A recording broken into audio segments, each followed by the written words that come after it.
Hey guys, welcome back. Hope you're doing all good today.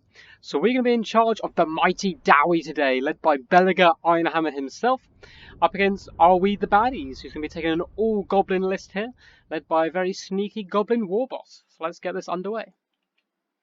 This possibly is my favourite ever battle I've ever played. Not necessarily because of the tactics involved, I think I'll make a lot of mistakes and so forth, but just the builds by both of us are so much fun. So for the front line, we've gone pretty cheap and cheerful with some Dwarf Warriors who do decent against a lot of kind of Greenskin infantry. Of course, they start struggling when they come up against Big Uns, Black Orcs and so forth.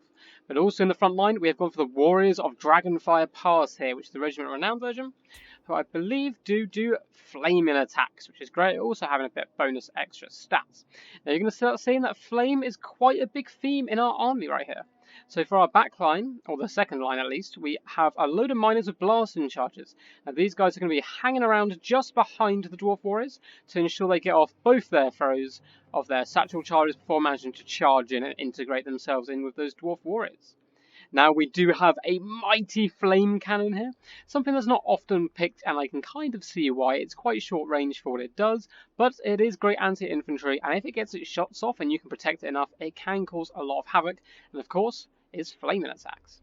Now the reason we're going for all this fire right here is because of this little chappy here, so we've gone for a Thane.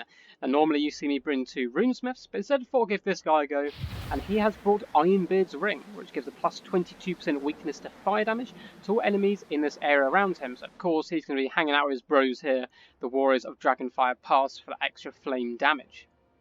Now, right in the back, we do have 3 units of Iron Drake, so we do have the flamethrower varieties here, instead of the Trollhammer torpedoes. These guys can do great work. They do struggle a little bit with line of sight, however, and one of them is of course, the Regiment Renowned, the Scolder Guard. Now, this is my first time using them, but they are armor-piercing, anti-infantry, and they should be good fun to use. I'll try and get some close-up shots of them, as they do look rather cool. And in the very back, we do have the Dragonback Slayers, who I believe have fire damage themselves. So the power of the Dragonback there, they give plus 22% flame resistance, which is quite nice, and yeah, they're imbued by Flammable. Plus 22 weakness to fire damage and minus speed, which is super good. So we can get them and the Thane on the target, then hit them with these lovely Iron Drakes. We should do a decent amount of damage. It looks like we're already firing a shot in. We do have a runesmith with all the runes, plus that lovely hammer right here. Minus 25% weapon damage and 44 melee attack, which basically neuters a unit for a certain amount of time. And the mighty Belegar Ironhammer with all of his equipment. Not the most competitive pick, especially using all this very expensive equipment, but it's themed, it's cool. I like him very much. So for my opponent, he's gone for an all-goblin build, which he should be very proud of. He's gone for mainly Knight Goblins in the front line, including both Regiment Renowned, I believe. Let's see if the other ones are over here. So he's got their 8-peak Loonies, and here they are, the Warlord Boys as well, who do armor sundering. Then at the back, he has a couple of archers dotted around. His army is quite kind of misshapen at the moment. Probably taken off for the fact I deployed all on the right-hand flank. So he does have a couple of archers, including the rusty arrows with that armor sundering and poison. They are super useful, and of course Stork, very good unit against the Dowie. Here's a couple of units of Nasty Skulkers, which are also very good in this matchup because of their armor piercing. There's a lot of them. They're very sneaky. And they have Stalk, of course. I've just realised it actually says they're sneaky infantry on their description, which is very cool. And he has chevrons all of those guys up, a couple of chevrons each. Now on the left-hand side, here's a little bit of a flanking force here of the Squig Hoppers. Very good against Dwarfs because they're armor-piercing and anti-infantry status. And plus, look at these guys. They're just absolutely mental. Imagine being one of these goblins riding one of these Squigs. It's not a job I would like to do personally. Now over in the back here, he does have a Doomdiver Catapult, which is actually a pick I quite like up against the Dowie. Forcing me forward, especially don't have any artillery, and of course I don't have any long range artillery, the flame cannon being rather short range. And for his war boss, of course, he has gone for a Night Goblin war boss up on top of the Squigger, looking very badass. Also has a super useful ability against almost anyone, but including the Dwarfs, with his Tormentor Sword, which reduces melee attack by 26 and forces people to stand still, which is obviously always very good. Those kind of map control abilities tend to do decent. He also has the Teeth Robbers, who are going to be very annoying chariots, very well known for being good against the Dowie, and also a Night Goblin Shaman here with quite a few spells, including Curse of the Bad Moon, and that nice little magic missile, what is it called? Vindictive Glare, plus mushrooms, and all lots of good stuff. So we can see the first flame cannon shot is coming in. Actually looks like one already made contact, and the second one's a bit of a swing and a miss. But let's get this battle underway. So we're going to be repositioning onto this hill here. We have to push forward a little bit We're just going to be readjusting our lines, panicking, you know, trying to get everyone into position before this massive goblin rush hits us headlong. The Teeth Robbers are going around the flanks. They're going to be trying to get on top of the Dragonback Slayers, so I'm going to try and push them off with some Dwarf Warriors. The rest of the line of these miners are trying desperately to get into position to launch these blasting charges over top of their Dowry Dragon, doing a huge amount of damage straight away. Now, I think the flame is slightly out of position here, so these guys probably won't take the extra flame damage just yet. Maybe they do. They might be able to just about in range. But either way, it's doing a huge amount of damage, and as you can see on this flank, the Wars of Dragonfire Pass should tear apart these Night Goblins, even though they are the regiment-renowned version. Big curse of bad news coming down. Luckily, of course, Dwarfs do have very good magic resistance, so they don't do too much damage. It's still a nice task of disrupting these Iron Drakes, who are currently obstructed as well, so that's obviously a big pain with these guys. You have to get the angle right. Vindictive Geller coming in, trying to hit the flame, not really too much. So the flame cannon has already managed to rout off some Night Goblins. And the great thing about the Iron Drakes, actually, I'm just going to quickly check on this flame cannon, is when they hit units, they actually, exactly, this works in the same way as the Iron Drakes. So they apply Burnt, which is -8 to your leadership, which is of course huge against the Greenskins, who really struggle with leadership. So over on the flank, it looks like we have had to intercept some of these flank troops with the Dragon-back Slayers. They're also going to be getting flamed as well and broken, because one unit of Dwarf Warriors, which we did use to try and screen out this Teeth Robber unit, has got a little bit overzealous and chased off. Our opponent now comes with a massive flank attack. They did not see I was trying to micromanage the front too bad, and there's 3 units of Night Goblin Squid Herds hopping on top of the flame cannon. However, they are dwarfs, so they're still pretty resilient, and Belegar himself is going to lead the counter charge, charging into these monster creatures, and he's going to be battering them down as the Iron Drakes attempt to, reposition so they can get some shots off. The Runesmith as well has responded by popping all his buffs along with Belegar, and we're actually made these Iron Drakes very painful. So they're going to be defending the back for a while it does get popped down. The front line went very well and successful for us, but of course these goblins will return to the action. And over here, we do have the Dragonback Slayers who have unfortunately been bogged down by Night Goblins, which is not where we want them. We do start to pull them back through the miners, so the miners can hold up to those goblins. Of course, the Doomdike has been firing some entire times, up to 15 kills, nothing too special yet, but it's that constant fire. So the Flame Cannon has hopped back onto their little artillery piece here. Looks like they're going to be repositioning before trying to fire into these rusty arrows and so forth. And now we're getting some full-on fire coming in from the Iron Drakes. They are going to start roasting downhill into these nasty shelters, applying that disencouragement. These guys, you see, they just melt their leadership. The flame even pops up just at the end there, trying to get involved. Belegar Ironhammer is trying to go toe-to-toe with this Goblin Warboss, but he's going to constantly flee, and he's very good at it. My opponent does a great job of just cycle charging him. You don't need to stick in there. Dwarf Lords on foot obviously really struggle. Flame Cannon was doing a very decent job of taking down these Night Goblin archers, but unfortunately I just do not have enough protect at the moment. As you can see, I'm in a rather weird formation here, because I just grabbed all my troops, which had kind of gone a bit too far, and shoved them all back as fast as possible. Unfortunately, this has left my Flame Cannon undefended. And as you can see, multiple times my Dowry box has kind of been broken. I haven't kept my guys in the best defensive position. But still, we're doing a decent job at the moment. Our balance isn't too far gone yet, especially with the mighty Belegar Ironhammer leading our crew. It looks like this Night Goblin Warboss is just running circles around the Thane right now. He's really struggling to get in there and hit him back. Looks like he might get a nice little strike down there, doing some decent amount of damage. So overall, there's still a ton of goblins all over the place. We do have some Dwarf Warriors who will soon be coming back into the fray. Another curse comes down there, but it doesn't look like it did too much. And we do have some fanatics swinging around through our lines, doing a huge amount of damage there. But these Iron Drakes, they're still all fairly healthy, and they have a massive amount of ammo. They have been blocked a lot of the game, but now they're really coming into their own. As units try and charge into them, they just gun them down as they run in. And we now actually have a little bit of protection here with these miners, and the Runesmith trying to hold that front line together. But our little hero duo here do keep facing off that Night Goblin Warboss, forcing him to retreat. So let's see, these guys up to 17 kills now, 17 and 23, so nothing special just yet. As my line gets thinner, these guys actually get better, because they have a much better arc of fire. I was hoping the heal would help them out, but it doesn't look like it's done too much so far. These guys are distracted again. No, they're confident at the moment, just kind of chilling. They are going to be trying to flee from these Night Goblin Squig Herds, whilst Belegar comes rushing back. This guy is hitting in at work, running to and fro the entire battle, trying to defend everywhere. But unfortunately, there's just so many goblins at all angles. Now these miners are up against nasty skulls, which is not going to favour the miners, but they should do pretty decent against the Night Goblins. The Belegar is trying to run in there and deal with these nasty skulkers for them. Looks like the Thane does manage to shatter off the unit of Night Goblins, and the Iron Drakes are trying to get back on the line, although they are receiving some damage now from the Doom Diver Catapult. As we can see, a little bit of fire coming in here, and another Go Go. This is the best use of my It's a fairly expensive spell. It won't do the most amount of damage against the Dowie, but still, it's an obstruction, it still causes you quite a bit. So a lot of this Goblin front line is starting to waver and break, and their Warboss is getting extremely low, but it's just so hard to hit. So you keep running, knocking over the Thane, knocking over the Belegar, and then running away on the street. Now all the Flame Iron Drakes look like they're on... they're not obstructed anymore, so they should all be online. And they're just starting to tear apart this Goblin front line, making units break left, right, and centre. It's perfect for the late game. Fortunately, I don't have anything to chase them down, and my opponent has been really on top of just trying to get around these flanks wherever possible. Has got some more nasty Skulkers on the Skulker Guard.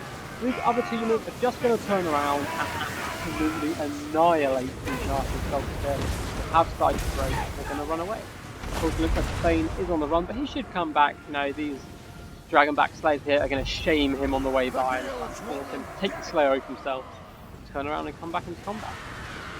So things are looking rather bleak now. We just have the 3 units of Iron Drakes, Belegar, a few Slayers here and there, and obviously the Runesmith. But my opponent is also pretty beaten up. These Teeth Robbers are going to be a huge problem, but the rest of the army, these nasty Skulkers, are pretty beat up. They also have a Rune of Wrath and Ruin down on them. Apart from that, it's mainly just the Warboss and these Archers who are starting to run out of ammo here. Teeth Robbers just rolling through as they do, rolling over these Iron Drakes who have broken, and they're probably going to be escorted off the field, you'd assume. We still have this unit of 15 Iron Drakes here, and still 9 of the Skulker Guard, who are up to 60 kills out. Pretty impressive, even though it is against Goblins. Belegar's in there, he's trying to smack Goblins all the way back in time, but unfortunately my Goblin Warboss is keeping everyone dead or swarming over my Skulker Guard and other Iron Drakes who are just trying to fall back and form a new position. And these brave miners who did manage to rally just before they were off the field are going to be running in, trying to intercept these rusty arrows and give a bit of distance to these Iron Drakes so they can finally, you know, fully get online and just do that constant fire. As you can see, they all still have so much ammo left. So if I can keep them online, they can still do a ton of damage in this late game. Runesmith is starting to waver now, but he's next to his King Belegar, so hopefully Belegar will be able to rally them together, along with these Dragonback Slayers who are been forced to fight down Night Goblins. It looks like the Skulker Guard are online again, and they're going to be just destroying these Night Goblin archers who have lifted up their prison shanks, trying to run in. Unfortunately for them, they do break before they get there. So let's see, we have 11 Iron Drakes here and 9 Skulker Guard here. They can still put out a decent amount of fire into these Goblins. As you can see, we do manage to shatter off another unit of Night Goblins, but they're all in retreat here. The archers are now getting fired on. And let's see, is their leadership going to hold? Yeah, it looks... it's dying down pretty quickly actually. They're starting to waver. They are starting to fall back out of range though. Hopefully for them they will be able to rally. So our small force is actually holding pretty strong here. The Thane got a little bit overzealous trying to chase down units. Looks like he's going to get picked on slightly here by the Night Goblin Warboss. And my opponent has just been fantastic at using all games so far. So every time these Goblins do come in, they get one big hit from these flamethrowers, and they've had enough, and they just start running for the hills. Unfortunately, I don't have a gyrocopter or anything, and obviously the problem with Dwarfs is you can't chase down units over effectively. So it looks like, unfortunately, the Thane did go down, so it's just going to be Belegar trying to defend these 2 Iron Drakes with some very battered miners who I don't think are going to see much action, and a pretty beat up Runesmith. However, the power band's still not gone. I mean, these Goblin Arrow boys are all out of arrows, so they're going to do nothing to the Belegar really. It's mainly going to be these Teeth Robbers here and this Goblin Warboss. How do I stop them from cycle charging into Belegar? The flamethrowers are coming in onto these Night Goblins, and they just start to waver and are going to break. Although they do pop down, get back here, plus Spider's bad move, that missile carry. And the Teeth Robbers have finally popped on top of these Iron Drakes, who are fairly tanky, but unfortunately, you know, the Teeth Robbers, looking around unit, should be able to deal with them fairly comfortably, you would hope. So we have got the hammer down on the Night Goblin Warboss. Actually, let's have a quick little look. So that does reduce his melee attack to 1. A very pitiful 1 there. So he's not going to be doing too much. So he does pull him back, scared off by the mighty Belegar Ironhammer, who did pop all his buffs down. He's been trying desperately to get into a fight with this guy. He just will not give it to him. So they're going to come running back instead, trying to take the Rusty Arrows offline and free up the Skulder Guard again. Even 7 of them, they fire in those shots, they can break units, and that's what I need at the moment. Trying to take these guys piecemeal rather than all together. Fortunately, these Iron Drakes in the back, they did get their Rune of Negation on them, but it looks like they're going to be picked off. Nope, the Night Goblin and Shaman runs straight past them, not Shaman, Warboss, sorry, and charges in here instead. We do have a couple more Flame Factors coming in, trying to break his leadership, trying to get him off the field now.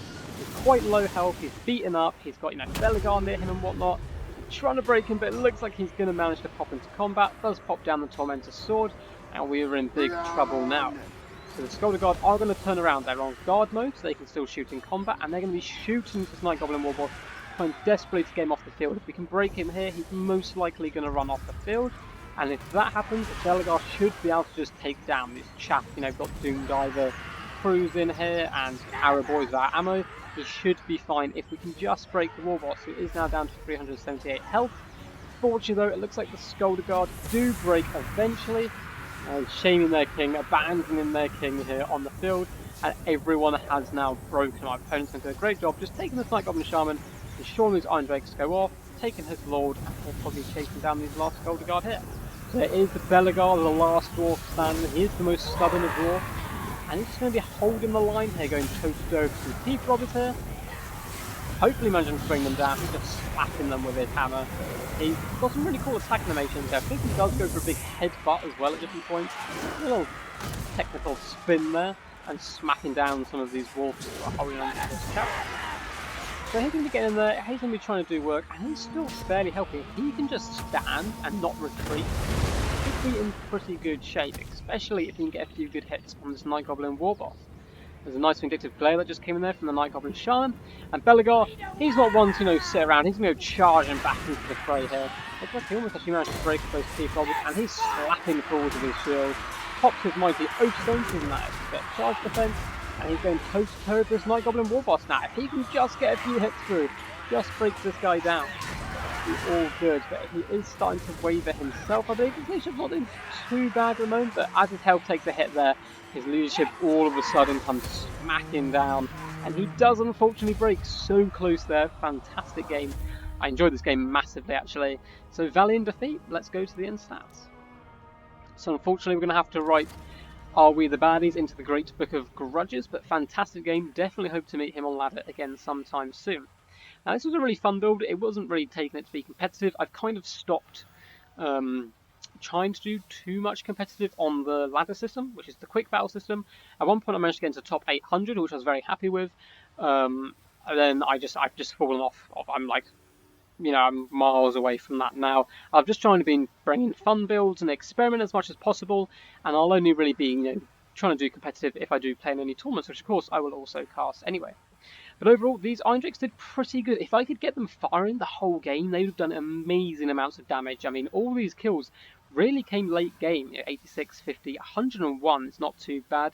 And that discouragement, where it takes away their leadership, is fantastic against goblins, of course. Flame Cannon didn't manage to protect it the best, so there was quite a few slip-ups in my play here, but still 84 kills, and overall just a super fun build to take, especially Belegar. It's just very thematic, coming up against the goblins. So I've thoroughly enjoyed this game. I hope you guys did as well. If you did, please do consider leaving a like, subscribing as well. We're trying to get to 100 subscribers, where I'll do a live stream, and I'll play up against people who have subscribed to the channel, which should be good fun. So yeah, if you want to see more replays, got some more tournaments coming up. Hopefully a special event next month with another YouTube channel, which would be super exciting. I'm very excited for it. I don't want to reveal it too much yet, but it does involve the Dowie to be sure. So, hope you guys enjoyed. Peace, peace. See you next time.